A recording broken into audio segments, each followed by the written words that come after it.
Barrackpore station থেকে দাদা বৌদি বিরিয়ানির সম্পূর্ণ তথ্য আপনারা পেয়ে যাবেন এই 3 মিনিটের ভিডিওটিতে। ব্যারাকপুর স্টেশন থেকে বেরিয়ে ডান দিকে তাকালেই আপনারা দেখতে পেয়ে যাবেন দাদা বৌদির হোটেল। দেখুন কত লম্বা লাইন। এই লাইন পেরিয়ে আমরা ধীরে ধীরে পৌঁছে গেলাম এই দাদা বৌদির হোটেলের একদম সামনে।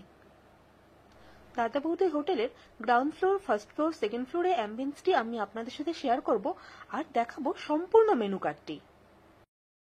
দুপুর 2:30 থেকে ভিড়টা বাড়তে থাকে। যদি আপনারা দুপুরে আসতে চান তাহলে আপনারা চেষ্টা করবেন 1টার মধ্যে আসার।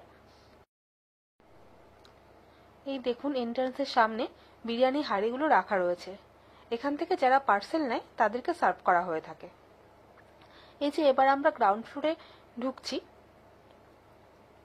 দেখুন গ্রাউন্ড ফ্লোরে কোনো টেবিলই ফাঁকা নেই, এত ভিড় এখানে। তারপর আমরা ফার্স্ট ফ্লোরে যাওয়ার জন্য সিঁড়ির দিকে এগোচ্ছি। এই গেটের এখানে একজন আঙ্কেল আমাদেরকে ওয়েলকাম জানালেন, ফার্স্ট ফ্লোরে যাওয়ার জন্য বললেন। গ্রাউন্ড ফ্লোরে এখান থেকে অর্ডার অনুযায়ী খাবারগুলো সার্ভ করা হয় এবং কোল্ড ড্রিঙ্কসও স্টোর করা আছে। সিঁড়িতে ওঠার মুখে এখানে এই দাদা প্লেটে বিরিয়ানিগুলো তুলছে এবং ওনারা অর্ডার অনুযায়ী বিরিয়ানিগুলো ফার্স্ট ফ্লোর এবং সেকেন্ড ফ্লোরে পৌঁছে দিচ্ছেন। ফার্স্ট ফ্লোরে এই আঙ্কেল বললেন আমাদের টেবিল সেকেন্ড ফ্লোরে। আমরা সেকেন্ড ফ্লোরের উদ্দেশ্যে আবার রওনা দিলাম।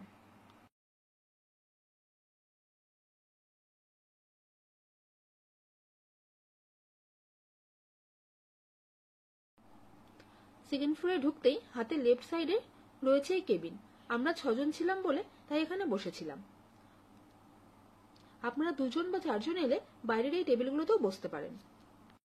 এখান থেকে রাইট সাইডে ওয়াশরুম থেকে ফ্রেশ হয়ে আমরা এবার চলে এলাম আমাদের কেবিনে। কেবিনটি খুবই সুন্দর এবং লাক্সারিয়াস।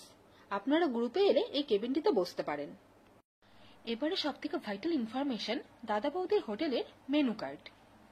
সব মেনু মুখে বলছি না, আপনারা ভিডিওটি পজ করে দেখে নেবেন।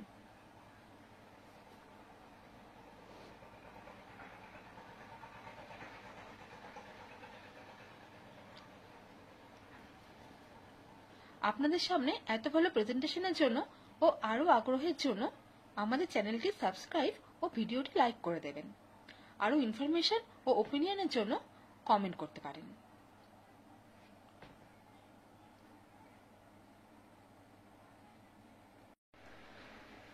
আমাদের অর্ডার অনুযায়ী ওয়েটার দাদা নিয়ে এসেছেন আমাদের সবার ফেভারিট দাদা বৌদির মাটন বিরিয়ানি। আমরা সাথে অনিয়ন স্যালাড অর্ডার করেছিলাম আর পুদিনা পাতার চাটনিটা ছিল কমপ্লিমেন্টারি। এবার বিরিয়ানিটার আমি একদম ট্রু রিভিউ দিচ্ছি। রাইসের কোয়ান্টিটি নিয়ে কোনো কথা হবে না, মাটনের পিসটাও খুব ভালো ছিল, কিন্তু বিরিয়ানিটা একটু বেশি অয়েলি ছিল। আমি এতে 10-এ 9 রেটিং দেব, শুধুমাত্র অয়েলির জন্য। এছাড়া টেস্ট নিয়ে কোনো কথা হবে না, খুব সুন্দর টেস্টি ছিল বিরিয়ানিটা। আর মাটনের পিসটা খুব সুন্দর সেদ্ধ হয়েছিল, একদম নরম তুলতুলে। আলুটাও খুব ভালো সেদ্ধ হয়েছিল। আমি তা দেখে লোভ সামলাতে পারছিলাম না। Thank you.